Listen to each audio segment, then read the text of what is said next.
الله الرحمن الرحيم. نحمدك اللهم ونصلي على رسولك الكريم صلوات الله وسلامه عليه. إلهي baa mahadle marka koobaad marka labaad dhammaan waan idiin mahadnaqayaa akhyaarta ka soo qayb gashay kulankan khayriga ah si gaara waxaan uga cudur daaranayaa dadkii maanta oo dhan fadhiyey ee na sugayey dabaysha iyo iska sabra baan leeyahay insha allah wax lagu caweeye khayrkaa u khayr badan kulleyba maqaaxyaha intaa iyo ka badanba soo lama fadhiyo oo sheekada iyo warkalaba kuma wadno insha allahu iska sabra khayr badan baan rajaynayaa inaynu ku kala faa'iidaysan doono haddii la yidhaahdo intaa kadib si gaara waxaan ugu mahadnaqayaa u ducaynayaa ayaan le allah barakeeyo dadaal badan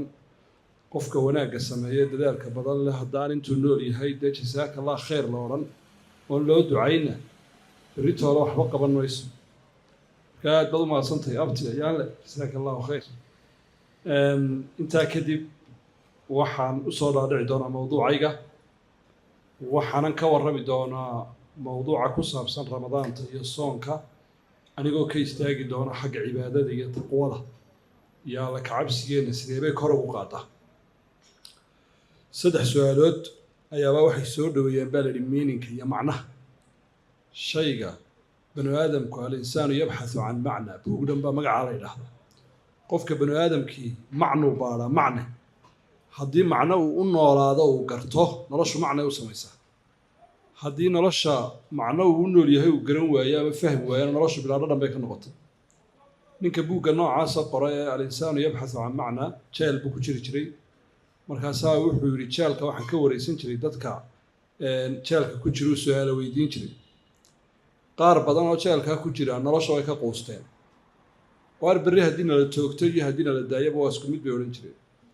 qaarkoodna niyad iyo dikrayaad baa ku jirayoo rajaa ku jirtay inay baxaan waxaan u fiirsaday buuhi ku kasta oo ay ku jirtay rajaa inuu baxo macnaa jiray nolosha uu ka laha mid yidhaahda islaantaydii heblaaya meeliisoo taaganoo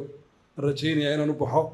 mid ubadkiisii yaraa ku mudan yihiin oo le hebel iyo hebel baa qosolkooda ii sawiran yahay mid kale oo barnaamij kala shidayeen oo lahaa hawshaasaan samayn lahaa guushaasaan gaari lahaa qof kasta oo macna ku jiro wuxuu doonaya inuu badbaado noolaado qof kastoo nolosha macno ka waayena iskugu mid bay ahayd haddii la toogtiyo haddii la iska daayo toona banu aadamku wuxuu ku nool yahay rajada iyo macnaha haddaba soonka dhan aynagu soo socda aynu maanta u sacbinayno beritoolana waa sagootin doonaaye macnaha ugu weyn baynu rabnaa inaan dur istaagno waa maxay macnuhu xambaarsan yahay ma bilaashun baynu u gaajoonaynaa kadibna hadhowna cuntuun baynu kala guraynaa ma si kalea waxu jiraan sidee baan macnihiisa ugu dhowaan karnaa oan u fahmi karnaa 3 su-aalood baa macnaha soo dhaweeyaa la yidhi wax walba macnihiisa 3 su-aalood inaad iska weydiiso 1 maxaad doonaysaa maadaa turiid 2 waay maxaad u doonaysaa waxaana doonayso 3 dariiqadee kayfa waddadeebaad u maraysaa waxaanad horto 3daas su-aalood haddaad jawaab u hesho macnaha shayga waad gaadhay 3daas su-aalood haddaanad jawaabba u hayninna shaygaa macnihiisa ma gaadhi kartid ama ma fahmi kartid macnana kuugu samayn maayo ee badanaa sida dadku u samaynayaan iyo taqliid iyo dad iska raacin iyobay kaa noqonaysa soonka haddaba maxaynu u rabnaa inaynu soonno waa su-aali qur-aanka inoogu taallaa jawaabta meel fog ka dooni maysid yaa ayuha aladiina aamanuu kutiba calaykum asiyaamu kamaa kutiba cala aladiina min qablikum lacallakum tattaquun dadkii iimaanka lahaayow soonkii baa laydinku waajibiyey sida loogu waajibiyey kuwii idinka horreeyeyba ujeeddada ugu weynna waxa weeye waa lacallakum tattaquun weedhan lacallakum tattaquun maadaama dhegaheenna ay ku badatay wax fudud bay dadku iska moodayaan haddiise la dul istaago waa macno aada u weyn baa ku jira ereygan lacallakum tattaquun macno aada u ballaadhan baa ku jira banu aadamku wuxuu leeyahay sida sheekh ibnulqayim uu yidhaha raximah allahu tacaala banu aadamku wuxuu leeyahay aad buu u yaab badan yahay hadduu bilaa taqwo yahay banu aadamku wuxuu leeyahay tasawuraadka iyo takhayulaadka fircoon oo kalea ku wada jira dhammaantood haddaana ilaahay ka yaabay argagixnimadii iyo naxariis darradii hitler baa ku jira banu aadamku siduu u dhan yahay kibirkii iyo qooqii qaaruun baa ku wada jira banu aadamku siduu u dhan yahay haddaana ilaahay xadhiggiisa qabsan haddaanay taqwo lahayn macnihii riixayay qaaruun ee kibirka ku riixayay baa qof walba ku jira macnihii fircoon riixayay gaadhsiinayay inuu idhaahdo anaa rabbukum laclaa malaha fircoon iyo kuwa aada loo fahmi maayo way fogaayeene dibjirnimada iyo qurunkii ebestiin ku jiray baa qof walba ku jira haddaanu taqwo lahayn taasaynu si fiican isu fahmaynaa soo ma xadhigga ilaahay haddaanu qofku qabsanayn oo hiyaraftar aanu aaminsanayn maalin dambe ilaahay uu hor istaagi doonaa inay jirto aanu aaminsanayn oo taqwada iyo iimaankaasi aanu xalaynin qof waliba dembiga iyo qurunka iyo dulmiga iyo xadgudubka wuxuu doonu samayn lahaa haddaba macnaha waxa ugu weynee kobciya ee koriyaa waa soonka weyn cibaadooyinka kaleba waa kobciyaan si gaara laakiin ilaahay wuxuu u xusay subxaana wa tacaala soonku ilaahay u xusay waxaynu doonaynaa su-aasha koobaad jawaabteedii baan helnay foxka koobaad ee aynu saarayno soon markaynu ka shaqaynaynaa waa sidee baan taqwada u siyaadsanaa waa sidaa foxkiyo ujeeddada iyo hamiga iyo digta iyo damtaba waxaa la ysugu darayaa waa si aan kacabsiga kor ugu qaadno wey haddaan qofka alla kacabsigiisu sarraynin oonu aada u sarraynin waxbana uma qabsoomaan cibaado adduun iyo aakhirana waa isaga qasmaan laba tusaalo cajiiba baan soo qaadaynaa qur-aanka ku yaalla iimaanku yani markuu qofka iimaankiisu sarreeyo inuu wax banu aadamka kale aan ka suuroobin inay isaga ka suuroobaan hadduu iimaan fiican leeyahy sida hadduu iimaan waayana balaayo kale uga suurowdo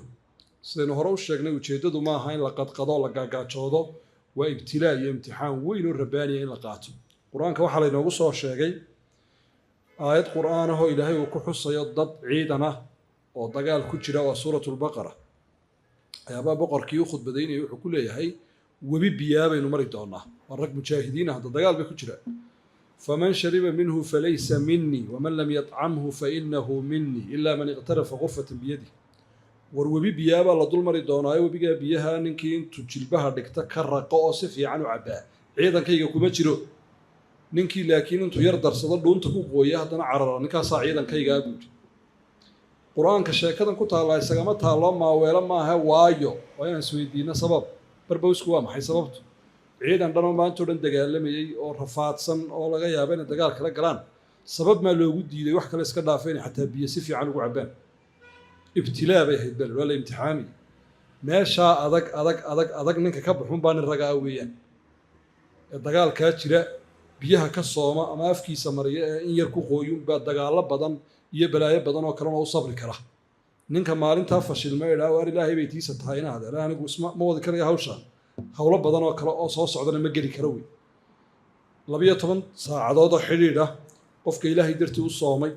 ee cunid iyo cabid ka soomay weliba waa cibaadada ugu qarsoonida badan soonku waxaa kaloo dhan waa la arki karaa soonkaagu waa muuqdaa iskadaadu waa muuqataa miskiinkaad xataa u dhiibtaa ku sheegaya hebel waa saalixoo maalin buu igaga furaydaa meelaha ka haynaya laakiin shayga keliyan cidba ogaan karin adig iyo allihii ku abuurtay mooyaane waa soonka wey sidaa darteed buu uga xalxal badan yahay uga macno badan yahay marka xagga taqwada la eego cibaadooyin kale oo laga yaaba inay halkaa kala saman yihiin tusaalaha labaad ee cajiibka ahi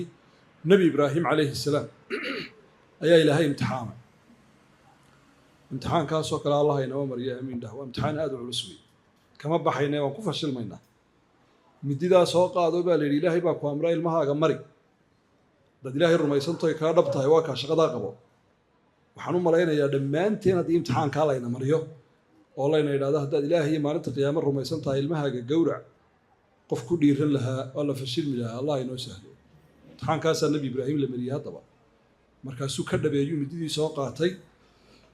markuu isiri inankii qabtuu dhinaca dhulka u dhigay falamaa aslama watallahu liljabiin markay hoggaansameen dhabanka dhulka u dhigay baa waxaan ku furannay baa ilaahay yidhi wan weyn imtixaankii markaasaa imtixaankii inuu baasay loo sheegay qad sadaqta aru'ya waad ka run sheegtay baa la yidhi hawshaas way kuu dhan tahay amarkii ilaahay ku siiyeyna waad fulisay haddaba imtixaanka intaa leeg innaga laynooma dirine waxaa laynoo diray soonkan iyo cibaadooyinkan kooban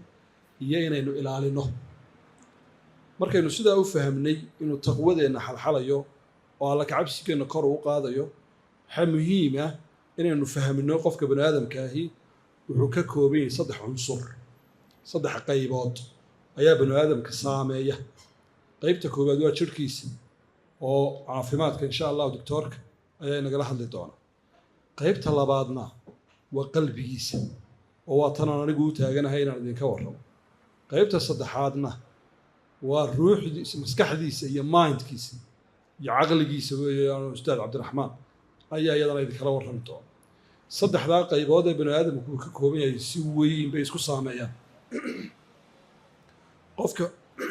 qofka bani aadamka duruufaha jirkiisa la soo darsa ayaa waxay saameyn weyn ku sameeyaan caqligiisa iyo qaab fikirkiisa waxa kale oo saameyn weyn ku sameeyaan dooristiisa iyo sida qalbigiisu yahay iyo qalbigiisu muxuu raali ka noqonayaa muxuu doorayaa muxuu diidayaa jirkeena u fiirsada walaalayaal waxa lagu bilkayday oo la raaciyo lagu imtixaamay waxyaabo iska soo horjeeda jirku badanaa waa mawdicu xaaja badanaa jirka bani aadamku waa mawdicu xaaja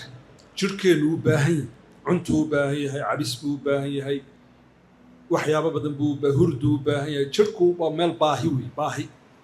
baahidiisa marka la dhamaystiriyo marka la dhamaystiri waayo ayaaba waxyaabaha kale ka dhashaan baahidiisa marka la dhamaystiriyo ful laga dhigo iraadadiisii iyo doonistiisii iyo jacaylkiisii iyo nacaybkiisii iyo murugadiisii iyo farxadiisii waxyaabaha iska soo horjeedu qaar xushaa qaarna daadiya kadibna caqligiisa ayaabaa uu shaandheeyaayo hadba caqligiisu wuxuu u baydhaa wuxuu qofku doonayo la hayo u fiirso oo shay keliya ayaa midna dhinacan ka soo taagan yahay midna dhinacan ka soo taagan yahay kadibna waa 6 iyo waa 9 bay isku haystaan maanta oo dhan waa qayliyaa kan 9 lihina wuxuu ku dhisayaa un siduu rabiyo ujeedooyinkiisa inuu waafajiyo ka kale ka soo horjeedaana inuu taa waafajiyo buu rabaa sidaa darteed xataa maskaxdeenu waxay u adeegtaa iyo mindku sidaynu rabno qalbi ahaan jirku haddaba maadaama ay wax waliba ka imanayaan jirkii baa la gaajaysiiyey maalintii u fiirsada intii dadku soomayin dhaqdhaqaaqooda yar dembigooda yar xataa ma xanuunsadaan doctorka sababta inoo sheegi doonaa farmasiyaduna inay xidhan yihiin maalintii qof la mudayo sooman ama meelaha marayaan uma arko habeenkii marka cuntada la bilaabo waddankuba markaasuu bilaabmaya maca caafimaadkeeda maca dhakhtarkeeda maca wareerkeeda haddaba inta fursad baa la haystaa qalbiga lagu culo camalka saalixaa kor loogu qaado camalka saalixaa lagaga faa'iidaysto su-aasha aan u gudbi lahaa waxay tilmaamaysaa haddaba marka aynu rabno inaynu taqwada iyo alla kacabsiga kor u qaadno laba su-aalood baynu isweydiinanaa ama laba wado ma waxaynu rabnaa ramadaan muctaad mise waxaynu ramadaanu tagyiir ma ramadaan sidii awalba caadadu ahayda oo labada cishee hore la xamaasadoodo afarta cishee hore masaajidada la buuxiyo qaybta dambena hurdo loogu kala saaro aakhirkana yaa allah ba ay dadka kaga dhamaatay iyo ciid sugis mise si kale oo ramadaanu tagyiira baynu rabnaa waxaan rajaynayaa inaynu wada rabno ramadaanu tagyiir ramadaan isbedel inaynu rabno inaynu rajaynaya laba shay baa naga caawinaya kow alcilm inaad wax ogaato ood wax baadho ood wax akhrido oo waxa kaa maqan aad kororsato insha allah waana taaynu caawa halkan usoo camirnayo dee wax kaleba meesha ma yaalaan aan ka ahayn qof waliba inuu soo kororsado wax ramadaantiisa iyo aakhiradiisa iyo adduunyadiisaba u wanaajiya ta labaadna waa in cilmigaa markuu helo kadib uu sameeyo nidaam saarima nidaam go-an oo mundabit ah ama disbliin leh markaa dhaqan wanaagsan leh oo joogtayn leh oo hayn leh hadaf wanaagsan iyo ujeeddo wanaagsanna leh qofku uu isweydiiyey inta ramadaanta insha allahu tacaala cibaadooyinka ugu muhiimsan aan qabanaya waa maxay kadibna culimmadu intaa cibaadooyinka inoo sheegayaan oo soonkii ugu horeeya aan ku dadaallo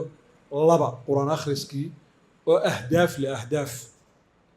qur-aanka waan akhrin doonaa insha allah oo maalmaha hore dhowr juz la akhriyo muddana aan musxafka lagu soo noqon haddana ka ugu roon qasab ama dirqi ku dhameeya maahee waxaa la rabaa hadaf inaynu insha allahu marka horeba yeelanno qofka aan qur-aanka xafidsanayn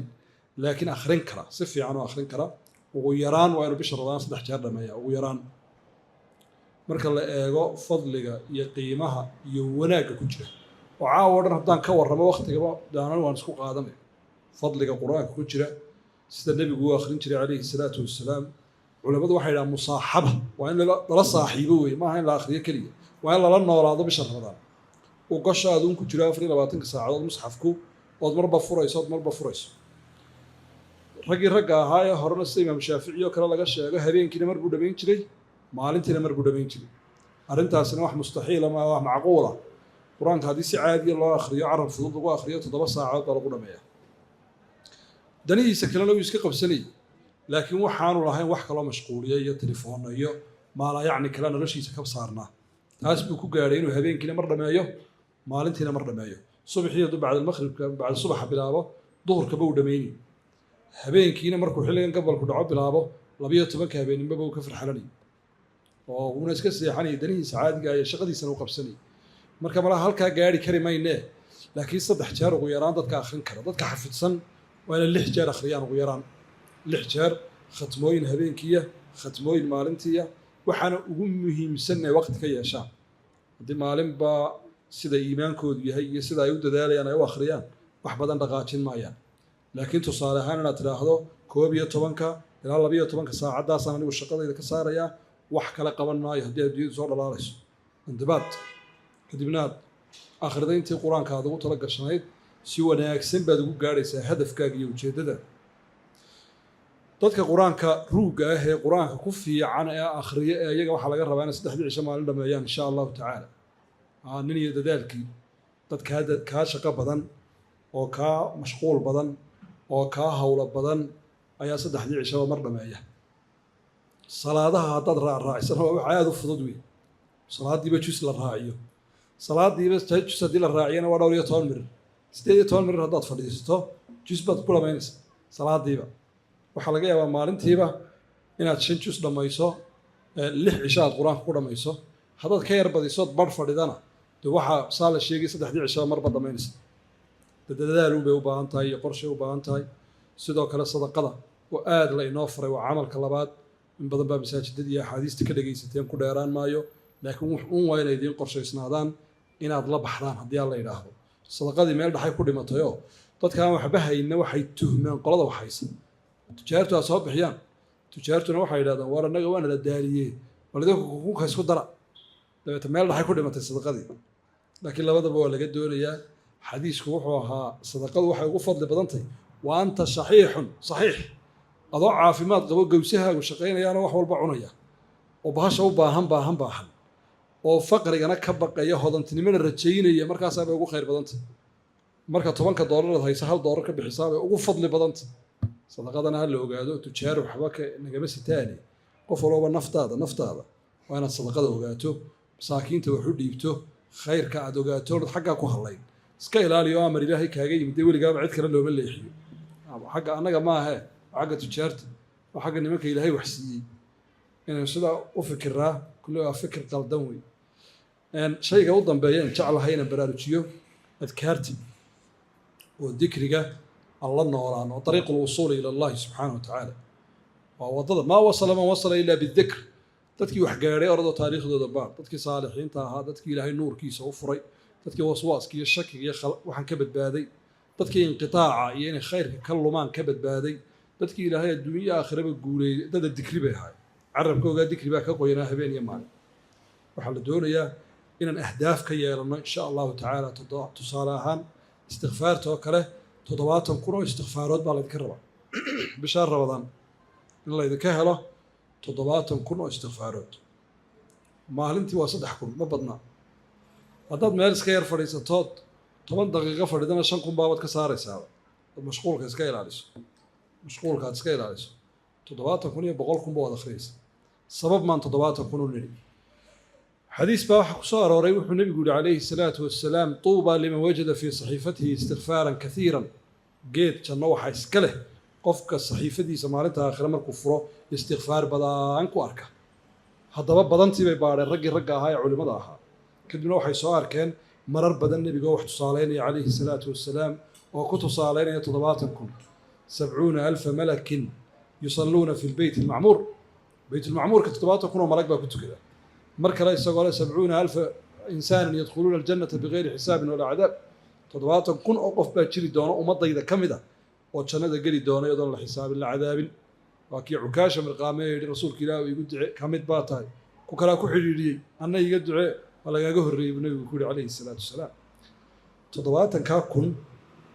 واحد الكثرة شرعي كصار وري تيقفك كسي بديه بقولكم كردي أنا وابهار سرابا سيدا مركز هدف ولا هذا تسلادي ميل قاد وتقارس بإذن الله تعالى والله جاي أبايم كيرا نتلا هذا هو بدعوه ترى أوقبته ما مليون بكردقة هالك كل قاعدة بكردقة لكن بالهدف ياله hadaf haddaad yeelan weydo waxba ku xisaabtami weydo waxa laba cishana in yar baad oranaysaa markaasaad isqancinaysaa adduunyadaba waa la xisaabsadaa soo ma xaasibuu anfusakum qabla an tuxaasabuu wazinuu qabla an tuuzanuu baa laga sheegay cumar ibn khadaab radia allahu canhu hadaf haddaanad lahayn oonad waxaa gaadh kugu jirin maalinna 10 xabaad samayn maalinna 100 xabaad samayn bilaa qorshaad noqonay marka 20 mirir ugu talagal adkaarta laa ilaaha ila allah waxdahu laa shariika la taaju dikri ood fadligeeda ka dharagsan tihiin iyo qiimaheeda ku talagala bisha ramadaan inaad xidhaan 10 kun haddii alla yidhaa salliga nebiga calayhi salaatu wasalaam inaad 10 kun xidhaan 20 kun xidhaan akhyaar baa xidha magacoodun baanan jeclayn inaan idiin sheegee magaaladeedu kala buuxa guruubyaanu ku wada jirra qaarkood idinka shaqo badan intay doonaan oo idinka hawlo badan oo maanayjarra ah oo meela maamulo oo shaqo badan oo orod badan ayaa haddana waxay isu kalifeen inay qaybsadaan intanaan maalin meel ka sheegayo maalinta dambe nin baa ii sheegay waa ninkii hebel ahaa 70 kuneed sheegaysay 3 cisho ku xidhay rag baa adduunyada jooga caajisnimada iyo waxaan inta iskaga fogaadeen haddii noloshooda la qiyaasana ficlan xaqiiqa idiin sheegaya oo idinka mashquul badan yihiin dhalinyarada aad bay uga mashquul badan yihiin laakiin waxay iska xadideen dhowr shay oon xagga dambe ku sheegi doono insha allahu tacaala waa suraaqu ramadaan waxaa la ydhaha waa qodobkan kusoo khatimaya haddii alla ydhaa waxyaabaha ramadaan taxada 3 tuug meelahaasaa jira waa badan yihiine laakiin 3 baa u daran ka ugu weyn ee ugu khatarsane telefoonkiina wey waa iska wada garanaysaa nin walba ramadaantiisa waxaa xada oo baabiyo oo ceriya dhulba ka saara waa telefoonka weyn haddaad awoodi karto bal lagaaga taag waaye horta haddaad iska dayin karayso hoobay fiicnaan lahaydba dahab hadduu qofku bishaa ramadaan iska qaato ka yaraa ee danta ka hada lahaa aad buu uga noolaan lahaa laysuusa taag heli maaye iskaba wadoo noloshii oo dhan baa kaaga xidhane bal 2-3 saacadood qorshayso inaanad bahalkan kala furin intaad wadda hawlaha tusaaleaan waxaad tidhaha 11 ilaa 12 saacadda dikri iyo qur-aan baan wadayaa telefoonku waa iga mamnuuc cid baa qori kugu haysata wax weyn baad fulin doontaa